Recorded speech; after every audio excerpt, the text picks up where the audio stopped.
Test data को discuss कर रहे हैं आज।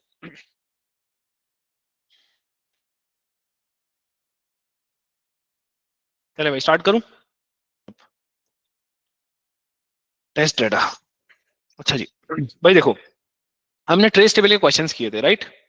ट्रेस टेबल के क्वेश्चन में हमारे पास ना, हमारा पर्पस क्या होता है ट्रेस टेबल के क्वेश्चन का, जरा कोई पेज नंबर बताएगा मुझे ट्रेस टेबल के क्वेश्चन का, क्या पेज नंबर था मूसा? ठीक है, हमारे पास ना, हमारे पास ट्रेस टेबल का क्वेश्चन ये रहा राइट। चलो ओके बेटा, ये देखो, जब भी हमारे पास ट्रेस टेबल का क्वेश्चन था ना, तो एक तो एल्गोरिदम था, या तो फ्लो चार्ट होगा या तो सूडो कोड होगा, ठीक है जी। उसके उसके बाद ना ये ट्रेस टेबल था। ट्रेस टेबल के ऊपर कुछ वैल्यूज दी हुई होती थी और जिसको हम बोलते थे इनपुट डेटा, राइट। क्या बोलते हैं उसको? Input data. बेटा ये इनपुट डेटा क्यों एग्जिस्ट करता है? ये इनपुट डेटा इसलिए एग्जिस्ट करता है कि हम एल्गोरिदम बनाने के बाद उसको कुछ डेटा प्रोवाइड करते हैं और उस डेटा की बेस पर उसका रिस्पॉन्स देखते हैं कि यार वो ये इनपुट करने पर क्या रिस्पॉन्स कर रहा है, ये इनपुट करने पर क्या रिस्पॉन्स कर रहा है, ये इनपुट करने पर ये इनपुट करने, तो सारी वैल्यूज हम क्या करते हैं? इनपुट करते हैं उसके अंदर। तो भाई टेस्ट डेटा ये होता क्या है? ये टेस्ट डेटा होता है। क्या होता है भाई? Input data is test data. Test data का मतलब क्या है, पर्पस क्या है? बेटा टेस्ट डेटा का पर्पस ये है कि हम सिर्फ एक सिंपल सी चीज कर सकें। क्या? अपने एल्गोरिदम को जो हमारे पास है उसको हम चेक कर सकें कि वो डिजायर्ड आउटपुट प्रोड्यूस करेगा या नहीं करेगा, या डिजायर्ड आउटपुट प्रोड्यूस कर रहा है या नहीं कर रहा। This is the purpose of test data. Test data का मतलब आसान अल्फाज में, डेटा उसको, आपके एल्गोरिदम को टेस्ट करने के लिए हम कुछ डेटा प्रोवाइड करते हैं। आप वो एल्गोरिदम फ्लो चार्ट में भी हो सकता है, वो एल्गोरिदम सूडो कोड में भी हो सकता है, ठीक है, या फिर वो ओरिजिनल कोड भी हो सकता है, सूडो कोड के अलावा भी ओरिजिनल कोड हो सकता है, ठीक है जी, मतलब पाइथन का कोड हो सकता है, कुछ हो सकता है। तो हम उसको कुछ डेटा प्रोवाइड करते हैं और एक्सपेक्ट करते हैं कि हमारा डिजायर्ड आउटपुट आया तो वो एल्गोरिदम सही है, वरना उस एल्गोरिदम में कोई ना कोई पंगा है। सही है। In order to check the algorithm we use test data. ठीक है, टेस्टिंग के लिए इस्तेमाल होता है। तो भाई कितने किस्म का टेस्ट डेटा होता है भाई? सबसे पहले बात करते हैं हमारे पास the first, that is called normal data. क्या होता है भाई? Normal data. नॉर्मल डेटा का मतलब क्या होता है? नॉर्मल डेटा का मतलब ये होता है कि भाई एक स्पेसिफिक सिस्टम है, राइट। सिस्टम में, सिस्टम से मुराद कोई भी एप्लीकेशन हो सकती है, कुछ भी हो सकता है, तो उसके अंदर कोई भी डेटा इनपुट किया जाएगा। अब अगर वो डेटा अगर वो डेटा उस सिस्टम की तरफ से एक्सेप्ट कर लिया जाए या वो सिस्टम उसको एक्सेप्ट कर ले, तो हम बोलते हैं वो नॉर्मल डेटा है। सही है। या फिर बोलेंगे it lies between the accepted range और एक्सेप्टेड बाय द सिस्टम। जिस भी सिस्टम के अंदर उसको इनपुट किया जा रहा है, अब वो कोई भी एप्लीकेशन हो सकती है, वो हो सकता है कोई एम्बेडेड सिस्टम हो सकता है, कुछ भी हो सकता है। सही है जी। It lies between the range, कौन सा डाटा? नॉर्मल डाटा क्या होता है? जो एक्सेप्टेड रेंज के बीच में लाई करे और सिस्टम उसको एक्सेप्ट कर ले। ठीक है जी। अच्छा जी, क्या होता है भाई मिसाल के तौर पे मैं बोल रहा हूँ मेरे पास ना एक स्कूल है, ठीक है। उस स्कूल के अंदर ना कुछ बच्चे पढ़ते हैं, राइट, स्टूडेंट्स हैं। तो मैंने स्कूल स्टूडेंट्स हैं, स्कूल स्टूडेंट्स की ना, मैं क्या कर रहा हूं, मैं इनपुट करवा रहा हूं वेट्स। ठीक है जी, weight input, weight weight input करवा रहा हूं। ठीक है, वेट क्या करवा रहा हूं? इनपुट करवा रहा हूं। अब इस वेट को इनपुट करवाने के लिए जो मेरे पास एक्सेप्टेड रेंज थी, वो वेट की एक्सेप्टेड रेंज थी। मैंने कहा भाई मेरा जो सिस्टम है ना, वो लाइक कोई 6 kg से लेकर 6 kg से लेकर जो बच्चे का वेट होगा वो 150 kg तक हो सकता है। सही है। 6 kg से लेकर बच्चे का वेट 150 kg तक हो सकता है। ये मेरी एक्सेप्टेबल रेंज है, कि मतलब ये मेरा ये डाटा क्या कराएगा मेरे पास, कि भाई इस रेंज में होगा तो क्या होगा? एक्सेप्ट हो जाएगा। ठीक है जी। क्या, कौन सी रेंज है? एक्सेप्टेड रेंज है। अब मुझे नॉर्मल टेस्ट डाटा की वैल्यू बतानी है। अब इसके बीच में कोई भी वैल्यू नॉर्मल टेस्ट डाटा कहलाएगी, चाहे वो 8 केजी हो, चाहे वो 12 केजी हो, चाहे वो 112 केजी हो, क्या कहलाएगा? नॉर्मल डाटा कहलाएगा। समझ में आई बात? कि जो एक्सेप्टेड रेंज के बीच में लाया करेगा, 6 केजी से लेकर 150 केजी। अब मैंने एक और एग्जांपल लेता हूं। मैंने कहा भाई नंबर इनपुट करना है एक सिस्टम के अंदर, और नंबर पॉजिटिव होना चाहिए। पॉजिटिव नंबर होगा। पॉजिटिव नंबर का मतलब ये कि मैं, वो क्या होगा, ग्रेटर देन जीरो होगा। मतलब ग्रेटर देन जीरो के कोई भी नंबर ले लूं, वो क्या कहलाएगा? वो कहलाएगा नॉर्मल डाटा। वो क्या कहलाएगा बेटा? Normal data. अच्छा जी, आगे बढ़ते हैं। नॉर्मल टेस्ट डाटा हो गया। नॉर्मल का मतलब जो रेंज के बीच में लाया करेगा। मैंने बोला भाई पॉजिटिव नंबर होना चाहिए, पॉजिटिव नंबर, कोई भी पॉजिटिव नंबर उठा दिया वो एक्सेप्ट हो जाएगा। सही है जी। इसके बाद होता है एबनॉर्मल डाटा। एबनॉर्मल का मतलब क्या होता है भाई इब्राहिम? एबनॉर्मल क्या होता होगा बेटा, बताना जरा, जैसी आप हरकतें कर रहे हैं अभी व्हाट्सएप पे मेरी।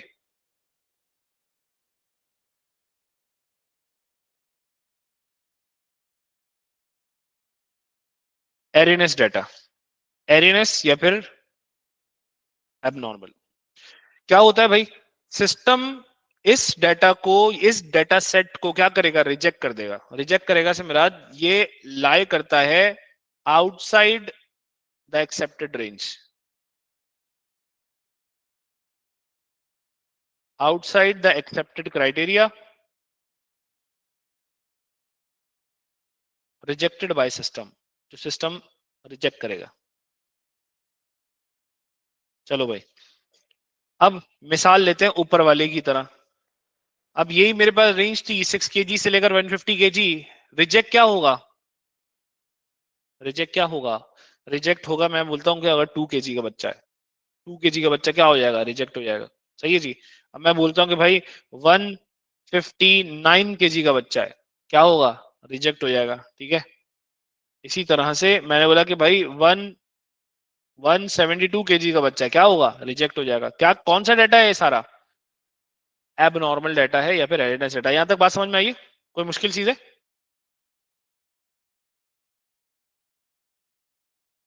चलें आगे बढ़ते जल्दी से। नॉर्मल हो गया, एब नॉर्मल हो गया। एक होता है हमारे पास एक्सट्रीम डाटा। क्या होता है भाई extreme data?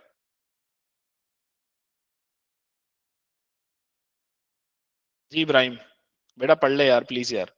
Extreme data, what is extreme data? हम बोलते हैं एक्सट्रीम डाटा फर्स्ट और लास्ट एक्सेप्टेड वैल्यू एक्सट्रीम कहलाती है। मतलब 6 और 150 की बात करते हैं।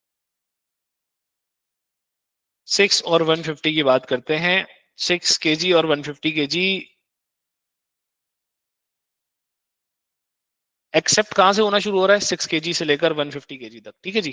तो 6 भी एक्सेप्टेड है, 150 भी एक्सेप्टेड है, तो एक्सट्रीम डाटा हो गया या तो 6 या फिर 150।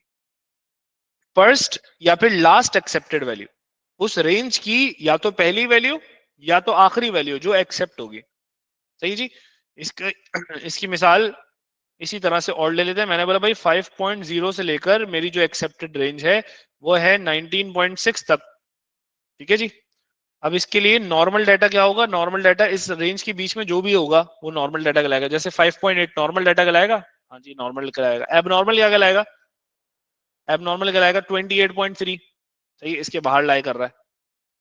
एक्सट्रीम डाटा क्या होगा? एक्सट्रीम डाटा होगा या तो 5.0 या फिर 19.6। समझ में आ गई बात ये वाली एक्सट्रीम डाटा वाली बेटा? इसके बाद होता है हमारे पास बाउंड्री डाटा।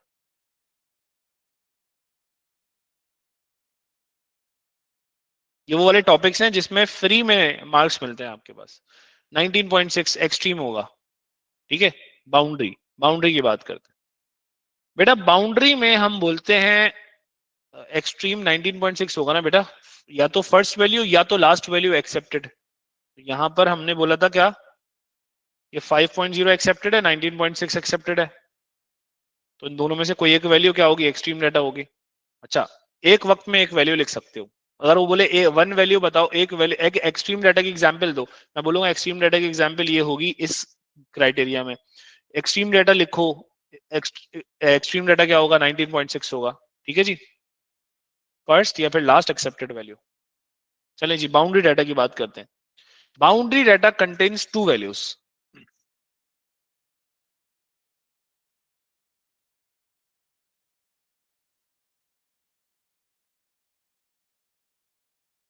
बोलेंगे फर्स्ट इज रिजेक्टेड, और उसी के नेक्स्ट वाली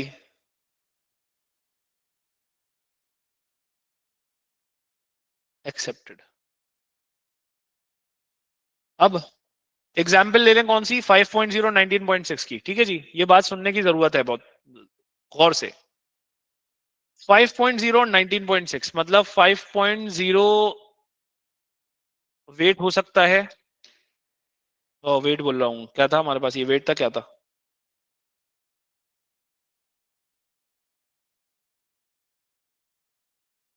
क्या कंसीडर कर रहे थे हम यहाँ पे, कोई भी नंबर कंसीडर कर रहे थे, राइट।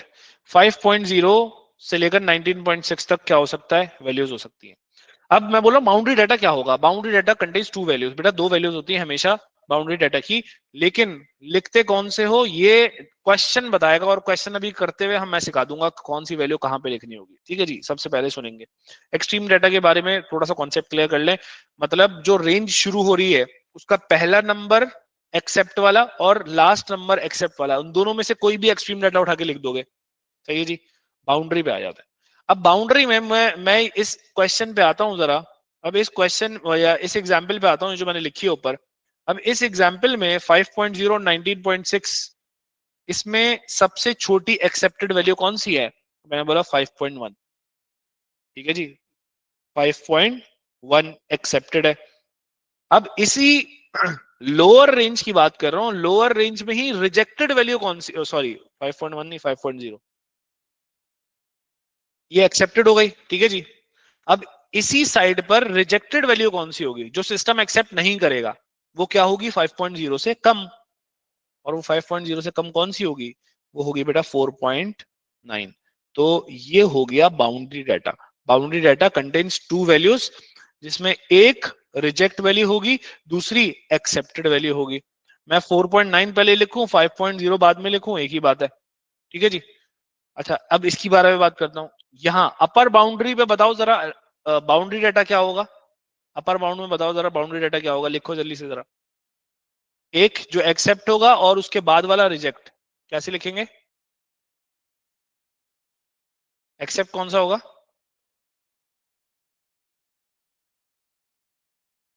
19.6 और 19.7। ठीक है भाई, बिल्कुल सही है, 19.6 19.7। ठीक है जी। अच्छा जी, एक बात, जब ये क्वेश्चन एग्जाम में पूछा जाता है और वो बोलता है कि कोई एक बाउंड्री डाटा की वैल्यू लिख दो, सही है, तो मैं कौन सी वैल्यू लिखता हूं, जो बिल्कुल कोने पे खड़ी हुई रिजेक्टेड वैल्यू होती है, मतलब 4.9 लिखूंगा, मतलब यहां पर क्या लिखूंगा, 19.7 लिखूंगा। समझ में आई बात, क्योंकि ये वाली वैल्यू तो किसमें होगी, ये प्योरली एक्सट्रीम वैल्यूज में आ जाएगी ना। तो बाउंड्री डाटा में एक तो एक्सट्रीम वैल्यू होगी और उसके बाद एक वैल्यू जो उसके रिजेक्ट वाली होगी। अगर सेट ऑफ वैल्यूज बोलेगा बाउंड्री में तो मैं दो वैल्यूज लिखूंगा, और अगर एक वैल्यू बोलेगा बाउंड्री टेस्ट डाटा लिख दीजिए, सही है, बाउंड्री टेस्ट डाटा लिख दीजिए। तो बाउंड्री टेस्ट डाटा में क्या लिखूंगा भाई, रिजेक्ट वाली, इसके बाद वाली, और ये इससे पहले वाली 4.9। चलें क्वेश्चन पे आ जाए, थोड़ी सी और चीजें क्लियर हो जाएंगी इंशाल्लाह। चले भाई सबसे पहले तो ये क्वेश्चन आ रहा है आपके सामने, बोलता है 6 मार्क्स के लिए आपने क्या करना है, यहाँ पर बताइए। A program checks the data entered is between 1 and 100 inclusive, एक और 100 के बीच में है। One piece of normal data, extreme data, erroneous data, one piece of normal, extreme and erroneous data बता दी, and give a reason of like for each. Normal test data, जी भाई, नॉर्मल टेस्ट डाटा क्या होगा भाई, 1 से 10 के बीच में, इंक्लूसिव बोल रहा है, इंक्लूसिव का मतलब 1 और 100 के बीच में बोल रहा है, एक भी इंक्लूडेड है और 100 भी इंक्लूडेड है। 10 बोल रहा था, सॉरी 100 है। 45 लिख दूं? ठीक है भाई, आंसर हो गया 45। कहां लिखूंगा? ये रहा नॉर्मल टेस्ट डाटा में, normal test data 45। Normal test data को एक्सप्लेन करने नहीं बैठ जाऊंगा। बात समझ में आ गई? अच्छा जी, एक्सट्रीम वैल्यूज पे आ जाते हैं। एक्सट्रीम क्या होगी भाई? एक्सट्रीम होगी 100। या तो 1 लिखूंगा या तो 100 लिखूंगा, ठीक है, दोनों में से कोई एक वैल्यू लिखूंगा, क्योंकि वो बोलता है identify one piece of normal data. सही है जी। अगर मैंने कॉमा डाल के यहाँ 1 लिख दिया, मेरा आंसर गलत हो गया, एक नंबर काट लेगा मेरा, क्योंकि क्वेश्चन में बोल्ड करके वन पीस ऑफ बोल रहा है। अच्छा जी, आगे बढ़ते हैं। एरिनेस क्या होगा? एरिनेस का मतलब जिसमें एरर होगा या फिर जो रिजेक्ट होगा सिस्टम की तरफ से। मूसा, -1 बोल रहे हैं आप? क्या बात है भाई, -1 लिख सकता हूँ? -1, हाँ जी, बाकी सारे बताएं। बिल्कुल लिख सकता हूँ -1। 178 लिख सकता हूँ, बिल्कुल 178 भी लिख सकता हूँ। कोई भी रिजेक्टेड वाला नंबर लिख दूंगा उठा के। सही है जी, जो रिजेक्ट होगा। रीजन क्या लिखना पड़ेगा? रीजन का मतलब ये कि भाई आपने ये क्यों चूज किया है, 45 क्यों चूज किया है। हम बोलते हैं कि it lies between the accepted range and accepted by the system. वही वाली चीज जो ऊपर लिखवाई, ठीक है जी। लाइज बिटवीन 1 and 100, सही है, lies between 1 and 100 and accepted by the system. इसको क्या बोलोगे? हम बोलेंगे last accepted value.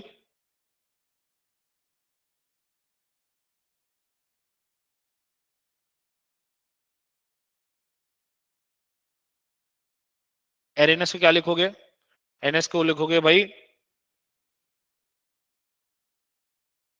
Outside the range, rejected, rejected by system. ठीक है जी, ये हो गया आपका ये वाला क्वेश्चन। अब जरा आ जाते हैं इस तरह से, जिसमें वैलिडेशन वेरिफिकेशन के भी क्वेश्चन आएंगे। अभी आपके पास कौन सा था? हाँ जी, ये वाला। चलो जी, ये वाला है। बोलता program checks if the weight of a baby is at least 2 kilograms. Give a reason, give with reasons 2 different values of test data that could be used for a baby weight. Each reason must be different.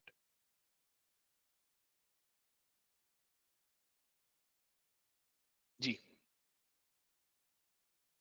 value 1 reason, value 2 reason.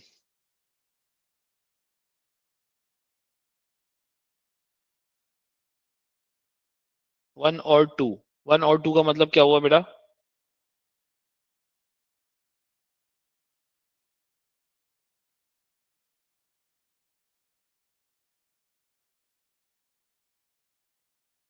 Value 1 value 2। अच्छा जी, भाई वो बोलता है at least 2 kilograms होना चाहिए, कम से कम दो। ज्यादा से ज्यादा कितना हो सकता है? ज्यादा से ज्यादा बताया हुआ है? नहीं बताया हुआ, कितना भी हो सकता है। सही है जी। वो बोलता है प्रोग्राम जो weight of a baby check करेगा जो एटलीस्ट 2 kilograms होगा। अच्छा, एटलीस्ट 2 kilograms का मतलब क्या हुआ भाई? कम से कम दो हो। वैल्यू लिखनी होती है यहाँ पर, ठीक है जी। वैल्यू क्या लिखूंगा? मैं लिखूंगा 36, लिख सकता हूँ?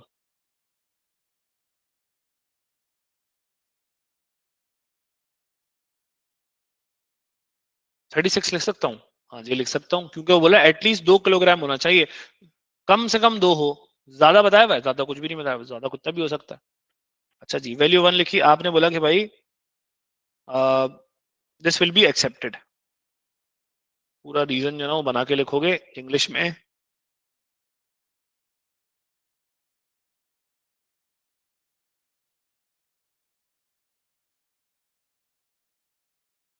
इट विल बी एक्सेप्टेड, हम बोलेंगे नॉर्मल डाटा है ये।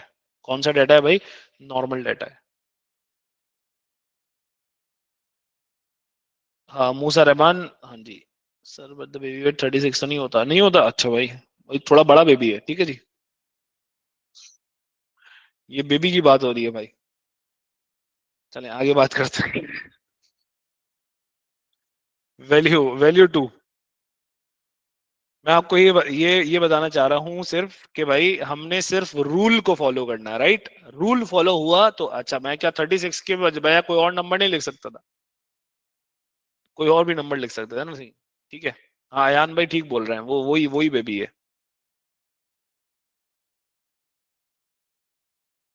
अच्छा जी, तो वैल्यू टू, दूसरी वैल्यू कौन सी होगी भाई? At least 2 kilogram. अब मैं अब मेरे पास आसान हल है, मैं रिजेक्ट वाली लिख दूं यहाँ पे, सही है जी।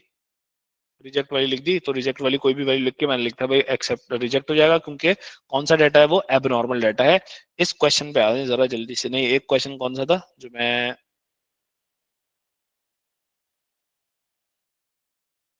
हाँ जी यहाँ पर आ जाओ चलो जल्दी से। ये लेटेस्ट क्वेश्चन है इसका। चलो भाई, विंडो 23 का, different types of test data are used during program development to make sure a program works as intended. A program being developed takes as input whole numbers that are not greater than 80. Input whole numbers that are not greater than 80. Identify two items of test data to test the whole number limit of 80. Explain the reason of your choice of the data in each case. Test data 1, जल्दी से।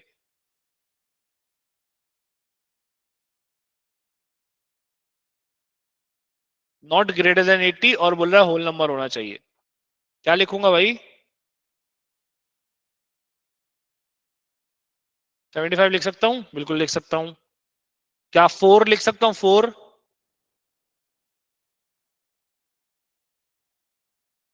4 लिख दूंगा, सही है गलत है? सही है, बिल्कुल ठीक है। रीजन क्यों चूज किया मैंने? 80 से नीचे कोई भी नंबर ले सकते हैं, अगर कोई एक्सेप्ट लिखना है तो एक्सेप्टेड नंबर लेना है तो, ठीक है जी। तो 80 से नीचे कोई भी लिया एक्सेप्टेड। आपने अच्छा किंजा बोलती है accepted range. Reason for choice accepted range लिखूंगा? नहीं, मैं लिखूंगा एक्सेप्टेड रेंज तो बाद में, लेकिन मैं बोलूंगा ये कौन सा डाटा है। दिस इज नॉर्मल डाटा,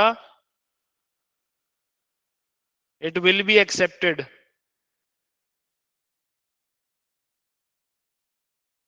ये आंसर होगा किंजा, ठीक है बेटा।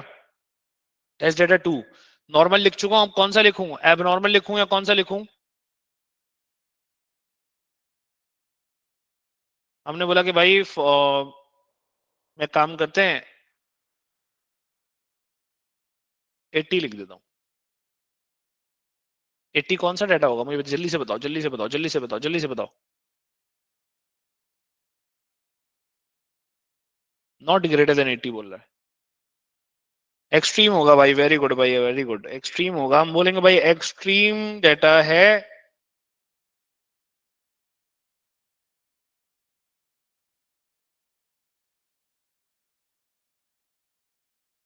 लास्ट एक्सेप्टेड वैल्यू है extreme data and it is last accepted value.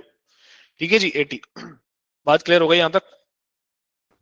चलें जी आगे बढ़ते हैं टूवर्ड्स दीज क्वेश्चंस, जिसमें हमने जो है ना वो क्या करना है, थोड़े बहुत सूडो कोड्स वगैरह लिखने हैं। ये दे रहा है कुछ एग्जाम्पल दे रहा है। हाँ जी हाँ जी हाँ जी हाँ जी, ये क्वेश्चन आ गया। चलो भाई चलो चलो चलो चलो, चलो। इस क्वेश्चन पे चलते हैं। चलो भाई, सबसे पहले वो बोलता है आपसे, कौन सा पेज नंबर है? पेज नंबर 89 है भाई, ठीक है। वो बोलता है tick one box to complete the sentence, verification is used to make sure the value entered, value entered has not changed during input, is an integer, is correct, is not a string। मैं यहाँ पे टिक लगा देता हूँ, ठीक है बेटा, सही किया है।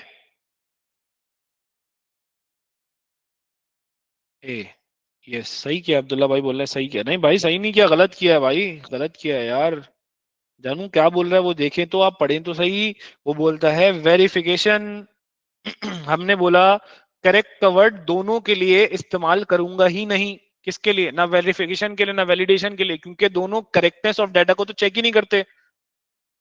किसको चेक करते हैं? वैलिडेशन चेक करता है कि भाई सेंसिबल है डाटा कि नहीं। वेरिफिकेशन चेक करता है कि डाटा ड्यूरिंग डाटा एंट्री के टाइम पे चेंज तो नहीं हो गया, जो एंटर करना चाह रहा था वही तो नहीं हो गया। इज एन इंटीजर कौन चेक करेगा? वेरिफिकेशन तो नहीं चेक कर सकता। इंटीजर है कि नहीं है, कौन चेक करेगा? Validation. Is not a string, वो स्ट्रिंग है या नहीं है, कौन चेक करेगा? वैलिडेशन। क्या रह गया अब? अच्छा हमने बोला ये तो दोनों में कहीं नहीं हो सकता, क्या रह गया भाई? यही रह गया ए। इस has not change during input, input के दरम्यान चेंज तो नहीं हो गया वेरिफिकेशन। अच्छा जी यहाँ पर आ जाए जरा। बोलता है a type of validation check is a length check. एक वैलिडेशन चेक कौन सा चेक है? लेंथ चेक है, वो बता रहा है आपको। Another type of validation check is used to make sure that any date entered is in this style. D means day, means month, Y means क्या? चेक। बोल रहा है किस टाइप का चेक इस्तेमाल होना चाहिए, बताइए जल्दी से बताइए Kinza. Format, very good Aiza, great. Format check, format check. What type of validation check? आपने बोला भाई फॉर्मेट चेक। ठीक है जी, एक नंबर के लिए आंसर कंप्लीट। अब आपने इस फॉर्मेट को देख लिया कि क्या बोल रहा था, पहले डे आना चाहिए, फिर मंथ आना चाहिए, फिर ईयर आना चाहिए। मूविंग ऑन दूसरे क्वेश्चन। बोल रहा है give one example of normal test data and one example of abnormal test data you should use to make sure the check in part A is working properly। जो आपने format check की बात की थी ऊपर, वो सही काम कर रहा है नहीं कर रहा, उसके लिए एक नॉर्मल टेस्ट डाटा, एक एबनॉर्मल टेस्ट डाटा देते हैं। State a reason for each of your choices of test data. Normal test data देना है जी भाई। नॉर्मल टेस्ट डाटा क्या होगा, जल्दी से बताओ।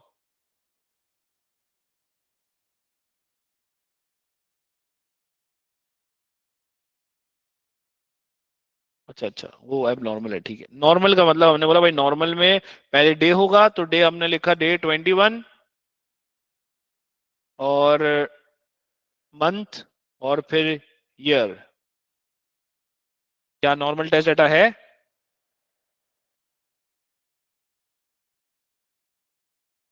ठीक है भाई। इसके बजाय कोई भी टेस्ट डाटा हो सकता है, ऐसा नहीं कर सकता मैं कि मैं जैसे कुछ बच्चों ने आंसर्स कैसे लिखते हैं यहाँ पर, कंफ्यूजन हो जाती है। अच्छा देखो एक बात, मुझे ये बताओ जरा, ये डी दो लिखे हुए ना बेटा, दो लिखे हुए हैं, दो करेक्टर लिखने पड़ेंगे, फिर स्लैश आएगा। ठीक है, दो करेक्टर लिखने पड़ेंगे फिर स्लैश आएगा। तो मैं दो करेक्टर लिखे, हाँ ठीक, यहाँ भी दो करेक्टर लिखे हैं, फिर ये चार करेक्टर लिखे, हाँ ये सही फॉर्मेट में। इसका फॉर्मेट गलत कैसे हो सकता है? मैं मिसाल के तौर पे मैं ये जीरो रिमूव कर देता, क्या फॉर्मेट सही होता? नहीं होता, गलत हो जाता।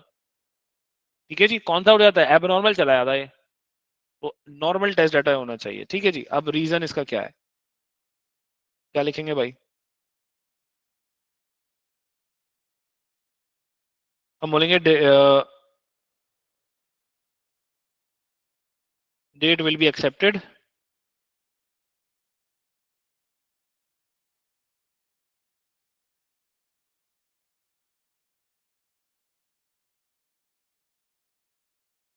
It follows the correct format,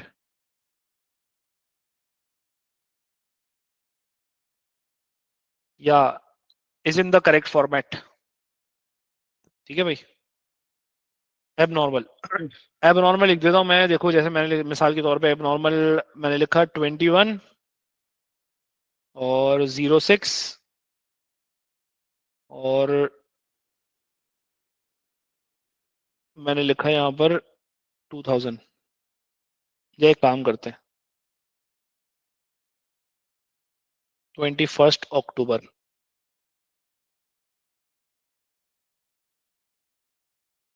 हाँ जी सही है। 111। ठीक है भाई, कोई भी आप एकदम बस फारिग सा फालतू सा कोई जवाब लिख सकते हैं, बस उस फॉर्मेट को फॉलो ना करें, कोई भी लिख दो उठा के, सही है जी। क्या हो जाएगा वो? एबनॉर्मल हो जाएगा। हम बोलेंगे कि भाई रीजन क्या है।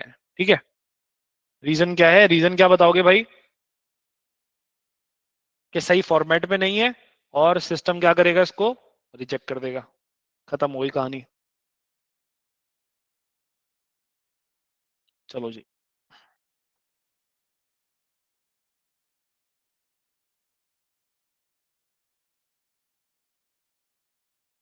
Moving on. वो बोलता है describe how a length check could be used with a date entered. Length check कैसे इस्तेमाल होगा?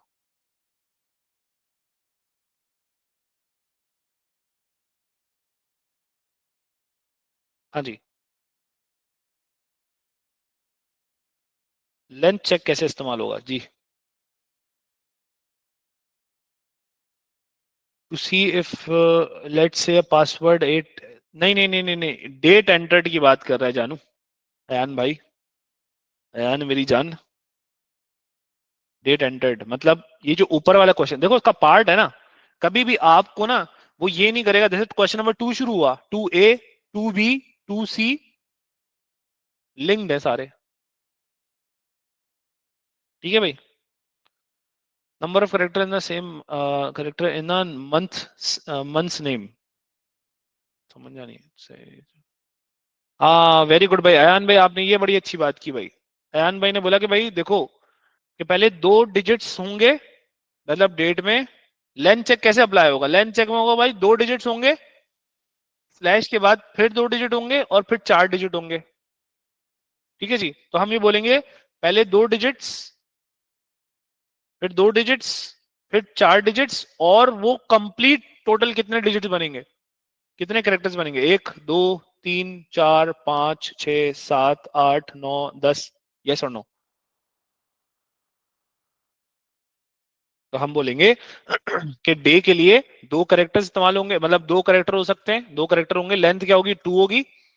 मंथ के लिए लेंथ 2 होगी, ईयर के लिए लेंथ 4 होगी, और कंप्लीट डेट के लिए लेंथ क्या होगी? 1 2 3 4 5 6 7 8 9 10। समझ में आई बात? अब पूरी कंप्लीट डेट के लिए 10 लेटर्स, 10 कैरेक्टर्स, ठीक है जी। डे के लिए 2 कैरेक्टर, मंथ के लिए भी 2 कैरेक्टर, एंड 4 कैरेक्टर ईयर के लिए होगा। ये आंसर आप कंस्ट्रक्ट करके लिख दोगे, आपके 2 नंबर्स पूरे हो जाएंगे। 2 नंबर क्यों है? क्योंकि एक तो आपको वो आइडेंटिफाई करने को बोल रहा है कि भाई ईयर मंथ मंथ आप अलग अलग कर लो, 1 मार्क उसका देगा, दूसरा मार्क जो कंप्लीट आपकी जो डेट होगी कितने उसकी होगी, ठीक है भाई। Describe how length check could be use with the date entered. Answer construct करने जा रहा हूं बेटा, देखिएगा।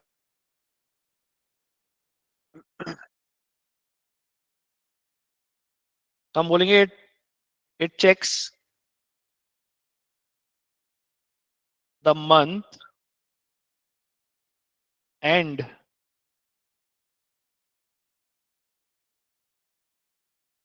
Day should be of 2 characters, 2 characters each, and length of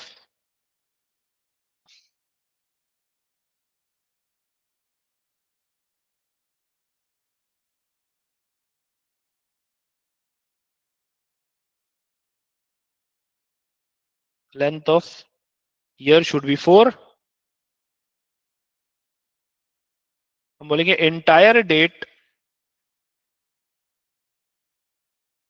should be